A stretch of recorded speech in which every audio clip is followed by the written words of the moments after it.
The dealership says the extended warranty protects your investment. The math says it protects theirs. Here is what they know that you do not. When you finish signing for a car, they slide the warranty paperwork across the desk. Every instinct says yes. You just spent $20,000 or $30,000. That is something with an engine and thousands of moving parts. Something will eventually break. Paying $2,000 to cover that feels like the responsible thing to do. The finance manager agrees. You sign. What they do not tell you is this. The finance office generates more gross profit per vehicle than the car sale itself. Extended warranties are the highest margin item in that office. The right question is not whether your car will ever need a repair. It will. The right question is what you actually receive back for every dollar you spend on that warranty contract. That number is called expected value.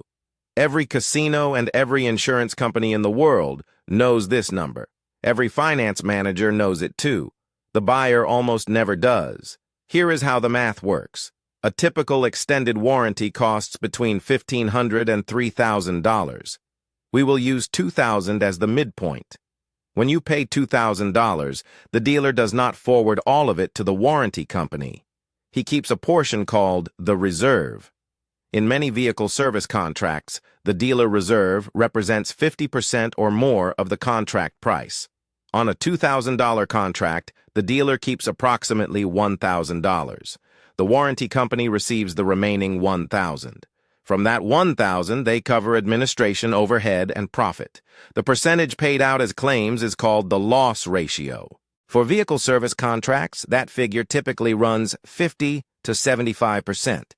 Consumer Reports found most buyers paid more for coverage than they received back. Run the numbers. You paid $2,000. The dealer kept $1,000. The warranty company received $1,000. They paid out roughly $500 in claims. Under these assumptions, expected value to you, approximately $400 to $500. On average, that is a loss of 75 cents on every dollar built into the contract on the day you sign it. Take a used Honda Accord. 60,000 miles. Hondas in this range are known for reliability. The dealer offers a 2-year extended warranty for $1,800. The most common repairs in this mileage range are maintenance items, brakes, tires, belts, filters. Extended warranties do not cover maintenance. They cover mechanical failure. You are paying $1,800 for protection against failures that are statistically unlikely on this vehicle in this mileage window, using a contract that excludes the items that will actually wear out. The risk the contract is priced around is not the risk you actually face. Now look at what happens when something does break.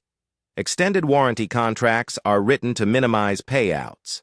Standard exclusions include pre-existing conditions, components not named on the covered parts list, failures linked to missed maintenance, and anything classified as wear and tear. The contract language determines what gets paid. The claims adjuster works for the warranty company, not for you. Even buyers who do file a claim often receive less than what they paid. Some receive nothing because the failed part is excluded. Others spend months disputing a denial. The product is engineered to produce a specific margin. Exclusions and contract terms are how that margin is maintained. Here is the version closest to your own situation. You are financing a car, and the manager offers to roll the warranty into your monthly payment. It is only $25 more per month. On a 60-month loan, that is $1,500. Under these assumptions, expected value of claims paid back, roughly $300 to $400. You are financing a product with a negative expected value of roughly 75% at your loan interest rate, adding to your total cost of borrowing on top of the loss already built into the product itself. Understanding the math still does not protect most people from buying the warranty. Here is why. The offer comes at the exact moment you are most emotionally committed to the purchase.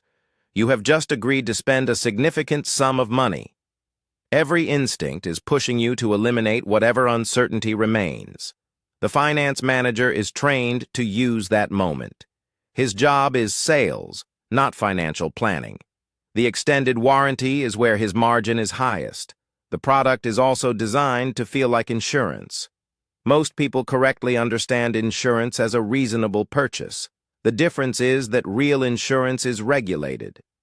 Insurance products carry stricter regulatory requirements and disclosure obligations. Vehicle service contracts carry fewer consumer protections and no required disclosure of expected value. Two things. First, decline the extended warranty in the finance office. Everything on that desk is negotiable, including the warranty itself. If you want the car, you do not need the warranty to get it. Say no and wait. The car does not leave with the warranty attached as a condition of sale. Second, take whatever you would have spent on the warranty and put it in a separate savings account the day you drive home.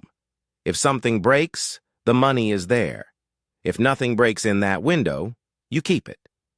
For most common repair scenarios, it serves the same purpose as the warranty. The expected value is positive instead of negative. The dealership said the warranty protects your investment. You now know whose investment was being protected. For every buyer who paid $2,000 and received $400 back in covered repairs, someone kept $1,600. The math was never designed in the buyer's favor. It was designed in the seller's.